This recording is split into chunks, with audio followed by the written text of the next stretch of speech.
Ikenga Imo Ugochinyere have reviewed the reason why Tinubu and the APC government is refusing to release Mazi Nnamdi Kanu, the leader of indigenous people of Biafra, Hamadike one of Biafra. There is one thing people do not understand. No matter what you think, no matter what you feel, Nnamdi Kanu will not be threatened with anybody. They say when a man is not at home, the lions at home feel they are arrived, but they have not arrived. When a warrior comes back, the hunters will run because the warrior is back. This message to Nigeria government: continue illegal detention of Nnamdi Kanu is doing Nigeria more harm more than they think. Remember that something started in one day and something will definitely end in one day. The good followers of Mazi Nnamdi Kanu are not keeping quiet because they don't know what to do. But they're keeping quiet because Nnamdi Kanu say, we want to remain peaceful no matter what. When they lose it, can Nigeria be able to stand the heat? This is the question. You know, now it's not 1960, 1970, or during the Biafra war. No, this is not the era. The era we are now is a civilization world where everyone is wise.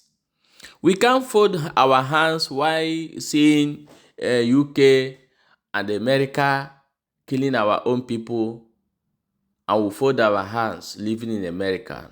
We must do something that will shock them as well. So this is the thing Nigeria government needs to understand, that if anything have to happen, that we are going to face each other. Nobody will put hand.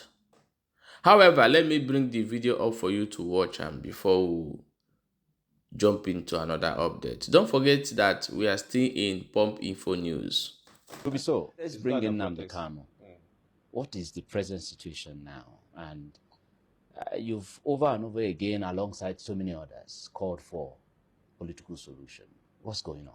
I think is the fact that the president does not attach. I'm beginning to feel that the president does not attach importance to the welfare of our people, because if the primary responsibility of government is protection of lives and property, and you consider the Igbo as an integral part of the Nigerian project, which we are, we invest in land where people don't invest. I can't imagine how many Yorubas and how many Hausas that built mansions, where in Abia, in Imo, and in Ebony villages. But we have thousands of our people investing in Lagos, building mega mansions, big hotels, industrial estate, and so on and so forth, because we believe that we are one. But your actions at times make us feel you don't even see us as part of the Nigerian project, because if you do, considering the contribution we have also made to the Nigerian project, economically and otherwise, in sports, in education, in everything, it should worry you since 1 year and of being in office. How do I resolve the Southeast question? There have not been any effort. Now you're calling for 30 days youth conference. Have you called for even Umunna meeting on the Igbo problem? You're the president, commander-in-chief, who is supposed to enforce Section 14, lives and property. Our people have told you in clear terms that they want an end to the siege in our land. They want an end to this, uncertainty. People can no longer farm. Go to Umulolo, Kik, one of the, things are happening there. Go to also, go to all of these things are born. Things are destroyed. We're dealing with our own brothers. We're dealing with a bag of people. We're dealing with military officers. We're dealing with a lot of issues down there. But there have not been any national consciousness, national effort to now bring our people together. Our people have also said in clear terms that as part of that show of good faith, as that part of that opportunity of, like a father who wants bring everybody to the table, that obey the judgments of courts. I think for the fact that they have won in court, even when they didn't even have confidence, when they didn't have confidence in the judicial process, they still went through that adjudicatory process and they won. You obey it. That's the least you can do by granting Mazi Nnamdi Kanu the bail or releasing him. And Section 174 thereabout was very clear on the powers. So what are we waiting for? The Attorney General can issue nullity. So the president, he has the powers to discontinue and terminate that legal proceeding. Justice Inyako, before the last judgment, agreed to a political solution and gave extended time, almost 3 months, so that For government that can now engagement to file. happen. But the federal government never started that engagement. That shows hate. That shows lack of concern and care for the Igbos. The court, your court even said, go back and find a political way and I'll wait for you people. Waited 3 months only for us to come again. Nothing. That made them to say, okay, since your orders are not being obeyed, you don't want to do anything, we don't have confidence. The woman have recused herself from the process. A new judge will come up. But this matter have lingered for over 2 years or thereabouts. Yeah. So allow that all over the world is done. Yeah, of course. We are not Hezbollah on all those other people. But is it you are not asking now, ceasefire, Israel, let's go back to the table. Yeah. Even when some of them are murderous gangs that we know. True. Our tribe is not a murderous gang. All you need is a political solution to address things that originated from age-long injustice, which everybody knows. We have been treated like we are second class in a country we have invested so much. Is it a lie? That we have some of our leaders who doesn't want to speak in defense of our people. Doesn't take away the fact that our people also know that we have been treated unfairly. In a place we have confidence, in a place we have invested. That is what leads to this agitation. And now discussing and finding solutions to those issues starts with releasing Mazi Nnamdi Kanu, and then you go to the table. And every stakeholder, town union, governors, elected representatives, church leaders, then we now say this is the roadmap. Even after the war, when Gowon announces 3R, reconstruction, rehabilitation, and this thing, was it implemented? Integration, yes. Was it implemented? Our people went home with 20 pounds of all their investment. We didn't get to occupy any position in the army. We didn't get to occupy any serious position in the police force. An erosion that is ravaging that very region. Our properties were not returned back up to today. Yeah. Our land were balkanized and divided, like cage them so that they don't rise up again. So those 3 hours were like things that was read at the UN Assembly just for the camera. No, but what are our governors? You know, yeah, they came together the other day and agreed that, called for the president to adopt the political solution. Do you think they are doing enough to see that this happens? Or what more do you think they can do?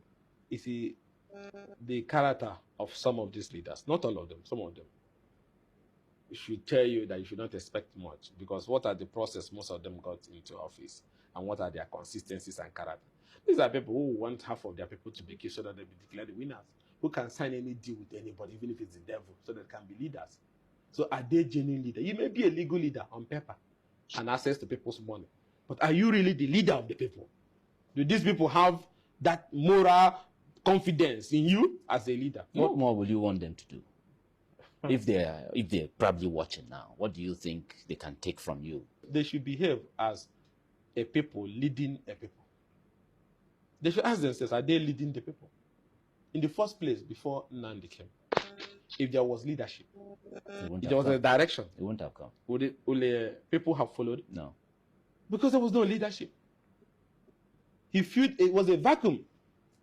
Some of them doesn't want to say a word because they don't want to have issues with the government. Some of them have corrupt past. They feel that government will cover them. So if they want to ask that question, they may look at the other way against them. So they are not really, most of them. I'm not all of them, most of them. Because the electoral process was bastardized. So anything can creep into public position today. Forgot one senator told you that those he used to arrest as criminals in the past, they came to Senate and saw them sitting with them. That is the story. The institution, the base, everything is no longer standing strong. So to resolve this issue, like I told you, grant him bail, bring our people to the table. When the Niger Delta issue was there, didn't they, even the vice president traveled to Camp 4. Amnesty was applied. Yeah. Today, Tampolo is not the one holding NNPC security contract. Oh, okay, yeah. It's part of all those harmonization. Yeah. And one of them is king to a community. So take a turn. You address their own issue. And then even there was rehabilitation in Northeast. Exactly. Those who were even beheading. Yeah. You are talking about rehabilitation for them. And reintegrating them. Giving them one indomie with one egg, and they were eating. Making clothes for them. So the injustice is obvious. In North Central, Buhari throughout his tenure was focused on how to end farmer-sellers clash. What was that clash? A man takes his cattle into my farmland, and I say you can't pass. Is that supposed to bring a clash? No. Criminal law is supposed to deal with that. But you're still wanting to find a political solution to that crisis. Yes, whether the climate change is chasing the man with the cattle, the point is my land and my farm is my farm. Yeah. The same way he wants his cattle to survive, my farm should survive. Yeah. This led to crisis, and the government wanted to find a solution to them. So why not sit with our people also to find a solution to these things that have made our markets to be burnt? The economy of the South is wrecked. To be destroyed. Our people, move in fear. They don't travel home. Foreign remittance is dropping, which if it is high, Nigerian government will be benefiting. True. The amount of money people remit in dollars to help their people at home. True. Our people, whenever they make money anywhere in the world, if they don't send it home, they feel they have not started. True. So those things are not coming in. People are moving their parents and their family members out of the place. So let us be like the national anthem will say, a nation that is, in justice, united as one. Where no man is oppressed. So here you're oppressing us every day. Here you're not making any effort to address our complaint. And you still want those people to have confidence. Okay. So all these things are not fair and are not just. It's fine. Let's bring it. There is one adage in Igbo language that says, "Oji he nwata wele aka elu, aka jee ya eweto ya ala." When you take something from a child and you raise your hand up, remember that your hand must definitely pay you and you will bring it down. The child will take his thing peacefully. This is exactly what is happening in Nigeria today. Tinubu government think that by holding Mazi Nnamdi Kanu, by denying his lawyer access to him, by intimidating Biafrans, by buying Igbo youth, by doing all kind of things they know how to do best, they are going to stop this quest of Biafra. Tinubu think that Nnamdi Kanu is somebody they will go and capture and everything will end. Now it is not 1990 when you people buying the people who are challenging the government or the people who you feel that you can buy and you go scot-free. No, Nigeria will never remain the same. This is the truth. So we are getting a very sad news indeed today of how the Nigeria DSS by one of coordinator in IPOB. So we are going to do the news. We are going to make the news public very soon, and I think it's already in internet there. So things are really happening as we are speaking right now. So the Tinubu government should be wise enough to understand that Mazi Nnamdi Kanu is bigger than them and there's nothing they can do about it. Forget anything you are seeing on social media today. Those who cannot even confront the government directly, forget everything you are seeing. But what we are saying is that when the time comes, you will see the real men in the street. What you are seeing now is child play. When the time comes, you are going to see the real men in the street. We are all over the world. We are watching. So guys, share the video and make sure say you follow Pop Info.